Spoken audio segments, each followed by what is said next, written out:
Hi, thanks for joining me. We are going to go over some basics for Microsoft Excel. This is a nice program to use, especially if you've got any math calculations to do, organizing any data. So we're going to start with the very basics. When you open up Microsoft Excel, you'll see a number of columns labeled with the alphabet across the top, and you'll see some rows that are numbered 1 through however many you need. It just keeps going. So we're going to do some basic numbers, and let's just put in, I'm just going to write the number 1, and then I'm going to hit tab and just put number 2. And over here we're going to put the word total. So we're going to use some basic math functions over here in column A. In this column here, we're just going to input some numbers. We can put any number that we want. Over here in column B, same thing, we can put any number that we want. But over here in column C, we're going to customize this to do some calculations. And all calculations in Microsoft Excel are going to begin with the equals sign. And up here you'll see this FX button. That means insert function. We can insert all kinds of things. If you wanted to know everything that Excel does, you can just click on that and a new window will pop up and it'll give you lots of different things that you can choose from. I'm going to cancel that out.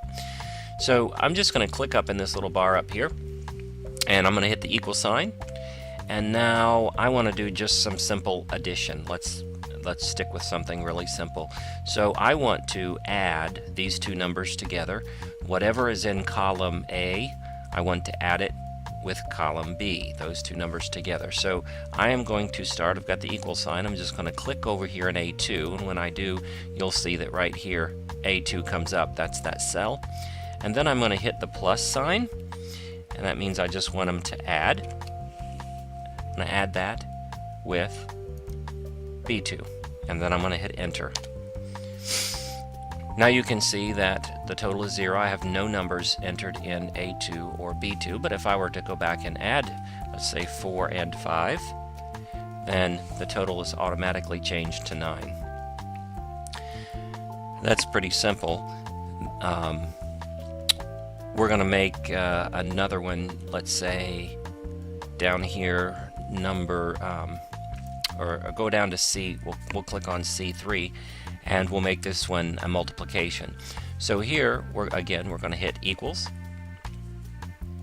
and we want to take number 1 times number 2. So the multiplication symbol is the asterisk located on your number pad, or Shift 8.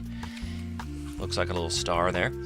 And then you'll click in B3 and hit enter. And again, you'll see a 0. So let's enter the 4 and the 5 again. 4 and 5, and the number is 20.